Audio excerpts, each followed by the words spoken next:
Hola a todos, retomamos las clases hoy y hoy día vamos a comenzar como siempre recordando qué es lo que vimos en la clase anterior. En la clase anterior nosotros vimos problemas de planteo con porcentajes y fracciones. Los porcentajes nos van a acompañar también el uso de las fracciones por todo el resto del curso, porque como vamos a ver, ahora vamos a entrar en la materia de mezclas y ahí tenemos las concentraciones también, que son porcentajes o fracciones, o una forma de expresarlas son porcentajes y fracciones. Hoy vamos a partir con algo que es muy importante, sea en el curso como en toda nuestra carrera. Ya, el principio de la conservación de la materia. Ustedes me imagino que la han escuchado antes, ¿cierto? Eso que dice que la masa no se crea ni se destruye, solo sufre transformaciones.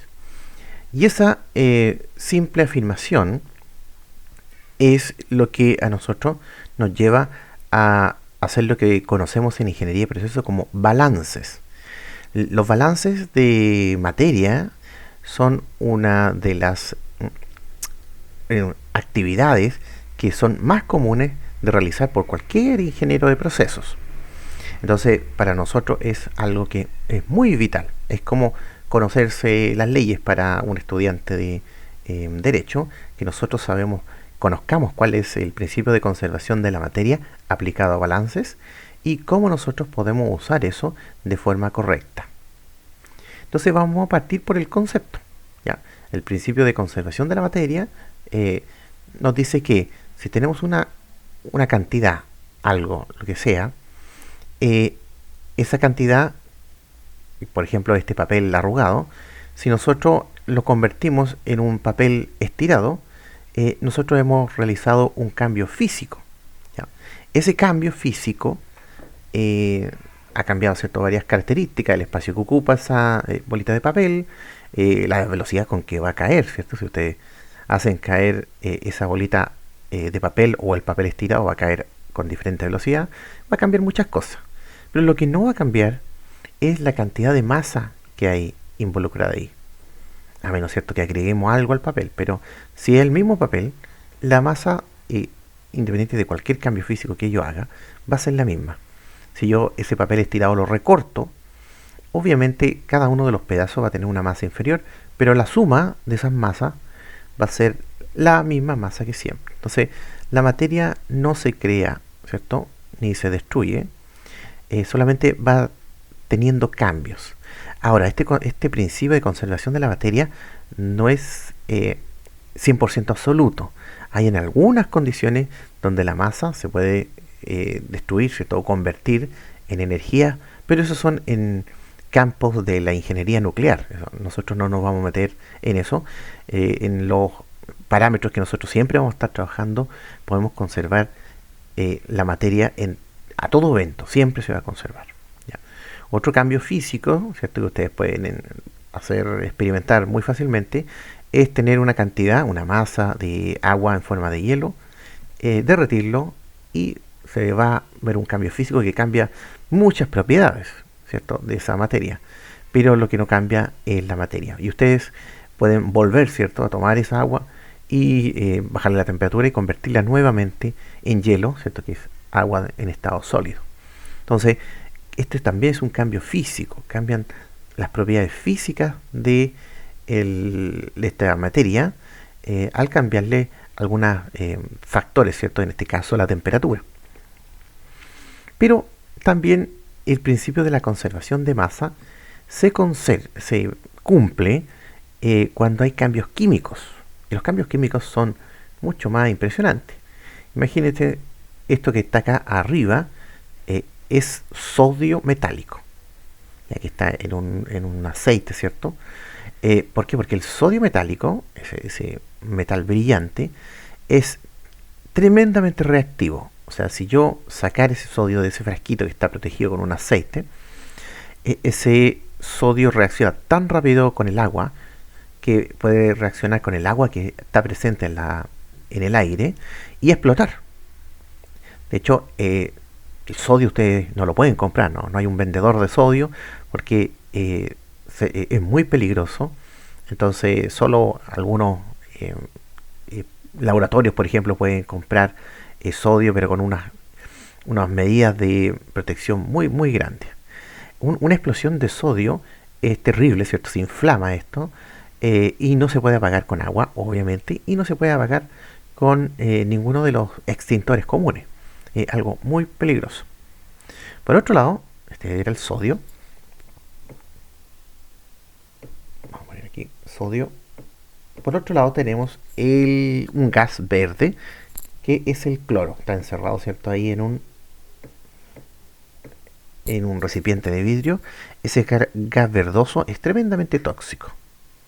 Si ustedes llegaran a abrir el tapón de ese eh, frasco, ¿cierto? Y respiraran ese cloro, tendrían unas graves consecuencias a su sistema respiratorio. Porque es muy reactivo también y tiene esa característica, ¿cierto? Un gas poco denso y verdoso y con un olor muy fuerte. Bien, si nosotros mezclamos esto, ¿cierto? Imagínense que tenemos una X cantidad de gramos de esto y tenemos una Y cantidad de gramos de esto. Es probable que se genere, como ambos son muy reactivos, una reacción entre ellos y que nos va a dar como producto esto, ya que ustedes bien conocen.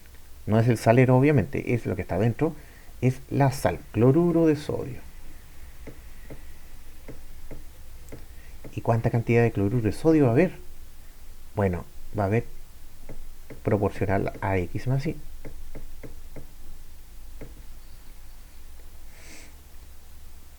¿Por qué? Porque también acá, a pesar de que hay un cambio químico que no es irreversible, o sea, se podría volver a obtener sodio y cloro, pero costaría muchísimo, ¿cierto? Volver a obtener sodio metálico y cloro gaseoso de este compuesto, ¿cierto? Que es mucho más estable, cloruro de sodio. Y ustedes saben las propiedades del cloruro de sodio, de hecho lo usan diariamente en sus ensaladas o en las comidas preparadas que ya vienen con alto cloruro de sodio. Es un compuesto químico que no tiene ni la explosividad del sodio ni la toxicidad del gas cloro. Pero a pesar que perdió todas sus propiedades de sus componentes, la masa se mantiene. O sea, todo lo que yo pesé en mi reactivo se me va a ir a mi producto. El principio de conservación de la materia siempre se cumple en las reacciones químicas, tanto así como en los cambios físicos. Y ese siempre es muy bueno porque es una regla que nosotros siempre tenemos que respetar y usarla en nuestro beneficio para poder corroborar que los cálculos, ¿cierto? En una reacción que vamos a ver al final del curso y cambios físicos, ¿cierto? Separaciones o mezclamientos, siempre van a tener como resultado que la materia se conserva. Ahora, para poder hacer un buen análisis de esta ley de conservación de la materia, nosotros como ingenieros de proceso hacemos lo que es un balance de materia, un balance de masa. Y ese balance de masa me tiene que dar siempre que lo que entra es lo que sale de un sistema. Pero ¿qué cosa es un sistema? Bueno, un sistema es una porción, ¿cierto?, de la realidad. Imaginemos que este es un sistema, lo que está acá adentro. Y este sistema se caracteriza porque tiene fronteras. Tiene una frontera, ¿cierto?, donde cosas pueden entrar y desde cosas pueden salir. Entonces, este es un sistema permeable a ingresos y a salidas. Pueden ser muchas salidas y muchos ingresos. No hay problema. Y no necesariamente tienen que ser los mismos ingresos que salidas. Pueden ser más ingresos que salidas. Lo importante es que todos los ingresos, ¿cierto?, todos los kilogramos que están entrando tienen que ser exactamente iguales a los kilogramos que están saliendo. Ya. Entonces es importante en un sistema definir cuál es el sistema que estamos considerando y cuáles son las fronteras, establecer bien dónde están las fronteras de mi sistema, ¿ya?, para poder saber cuántas son las corrientes que entran y cuáles son las corrientes que salen. Por ejemplo, vamos y consideremos que nuestro sistema es el metro de Valparaíso. ¿Ya? Y vamos a suponer, esto no es verdad, ¿cierto? Que el metro de Valparaíso empieza en la estación de Quilpué y termina en la estación Puerto. Vamos a suponer esto solamente porque se veía muy chiquitito si ponía todas las estaciones. Bueno, nuestro sistema es eso. Entonces nosotros queremos aplicar el principio de conservación a este sistema. Bueno, ¿cuál sería lo que se conserva aquí? La la cantidad de personas que entra al metro y la cantidad de personas que sale del metro. ¿Por qué? Porque las personas pueden entrar diferente a como salen, ¿cierto? Pueden entrar más peinadas, salir menos peinadas, entrar más felices, salir menos felices. Pueden salir muy diferente cada persona, pero el número de personas, si es que nadie se queda viviendo dentro del metro, va a ser el mismo. ¿Ya? Los que entran en la mañana apenas abren el metro y durante todo el día, en total van a ser igual a los que salen del metro en cualquier estación. Pero si nosotros nos ponemos un sistema parcial de este gran sistema, ¿cierto?, de transporte del metro, nos podemos dar cuenta de lo siguiente, que si consideramos este sistema, puede que no haya un balance entre los que entraron y los flujos que están saliendo. Aquí estamos considerando que estamos entrando personas en 3 estaciones y está saliendo un flujo que podría ser cualquiera en una de las estaciones. Entonces, aquí no tendríamos que esperar que se nos respete el balance de personas, pero no porque el balance de personas no se puede aplicar, es porque hemos escogido una definición de un sistema que en realidad no es el sistema, es un subsistema donde no se garantiza que se cumpla este balance. Lo que tendríamos que haber hecho es esto, considerar que el sistema de metro es todo el sistema, y ahí sí que tenemos que esperar que el número de personas que entren sean igual a la suma de las personas que salen. ¿Ya? Puede que entre mucha gente, por ejemplo, en la estación inicial de Quilpué, y salgan poquitas, ¿cierto?, en la intermedia, y casi todas salgan en la última, y muy pocas contribuciones entre medio, pero en total, ¿cierto?, si yo sumo todos los números de personas en todas las entradas, me tiene que dar necesariamente igual a la suma de todas las personas que están a la salida. Bueno, ese es el concepto de balance aplicado en este caso a personas, pero el ojo que hay que tener aquí es que hay que saber definir el sistema muy bien y ponerle sus fronteras que correspondan. Aquí en pantalla tenemos un esquema de proceso, ¿ya?, que es obviamente lo que nosotros hacemos, ¿cierto?, ingenieros de proceso. Entonces, aquí, ¿cierto?, bueno, como anécdota, ¿cierto?, este es el proceso que convierte un mineral de cobre, pasa por molinos, pasa por proceso que se llama flotación, lo concentran, hacen unas limpiezas, lo concentran nuevamente, le sacan el agua y se genera un concentrado de cobre, que este es el principal producto de cobre que Chile produce. Entonces, aquí, si ustedes ven, tenemos una entrada que sería el mineral, imaginémonos que son un montón de kilogramos, ya miles, cientos de miles de kilogramos, pero es un valor, X kilogramos. Y sale acá. ¿Cómo sé que sale acá? Porque no hay ninguna otra salida. Fíjense que hay corrientes que se dan vuelta entre medio, ¿cierto? Que aquí, por ejemplo, se recicla el agua en el proceso minero y después no hay ninguna otra corriente que salga. Por lo tanto, todo eso X kilogramos deberían salir aquí como concentrado de cobre. Obviamente aquí, por simplicidad, hay algunas corrientes que no salen, pero si es que, o sea, que salen pero no están dibujadas, pero si hubiera otra corriente que saliera, por ejemplo, si saliera un poco de agua, saliera un poco de material acá, ¿cierto?, de este molino, entonces yo tendría que estos X kilogramos se reparten en un poquito acá y un poquito como el producto. Entonces nuestro sistema, si lo dibujamos, sería desde aquí, considerando esta salida, considerando esta salida y considerando esta salida, ¿cierto? Sería una entrada y esta salida principal, la última, y unas que nos imaginamos entre medio. ¿Ya? Entonces, va a ser diferente, ¿cierto? Si es que hacemos nosotros un sistema, que el sistema sea este equipo. Este equipo, ¿cierto? Tiene su particular entrada y su particular salida. Entonces, el balance a todo este sistema grande que hicimos está dado por esta corriente y todas las que salgan.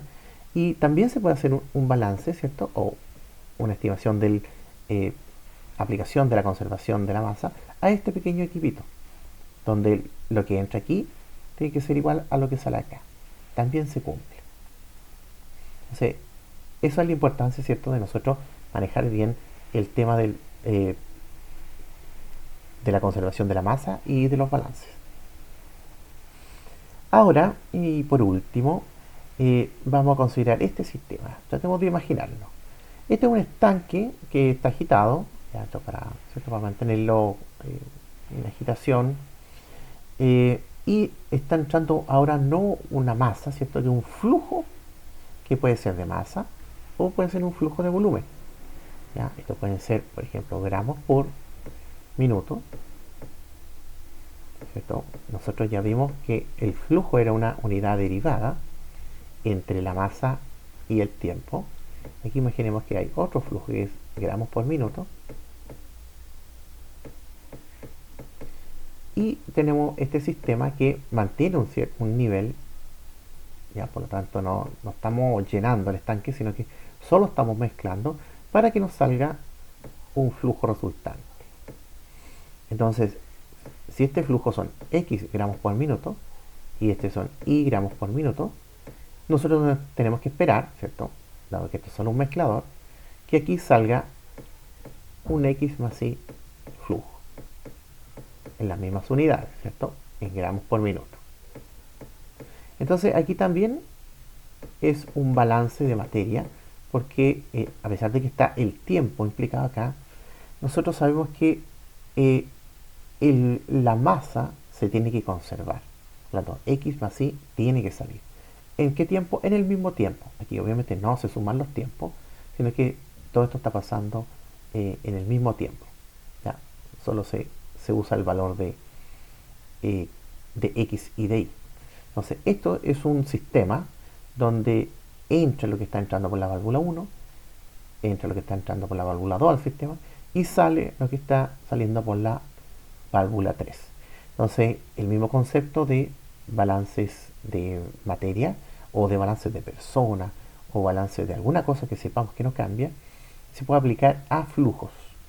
O sea, flujos másicos, como vemos acá, y también flujos volumétricos. O sea, si esto en vez de ser gramos por minuto, eran, por ejemplo, litros por minuto. Nosotros sabemos que esos litros no van a cambiar. Entonces, si no cambio otras condiciones, esos litros no van a cambiar, porque tanto si estos son X litros por minuto y estos son otros Y litros por minuto, nos va a salir también X más Y, nos va a salir igual, pero ahora nos va a salir en litros por minuto. Ahora, si yo quiero mezclar las unidades, por ejemplo, que aquí me entran X gramos por minuto y aquí me entran Y litros por minuto, ahí voy a tener que tener otros datos para poder calcular lo que está saliendo. ¿Qué otros datos necesitaría ahí? Tenemos que pensar qué nos relaciona la masa con el volumen. Y sabemos que eso es la densidad. Entonces, en ese caso, tendríamos que aplicar la densidad. Entonces, en las próximas clases nosotros vamos a hacer ejercicios donde vamos a hacer este tipo de problemas. Vamos a entrar flujos con números, vamos a calcular cuántos salen y vamos a complicar el problema, ¿cierto?, poniéndole algunos en diferentes unidades, ¿cierto? Bien, este video vamos a quedar hasta aquí, porque hicimos importantes definiciones y en el próximo video veremos lo que tiene que ver con las mezclas y las concentraciones.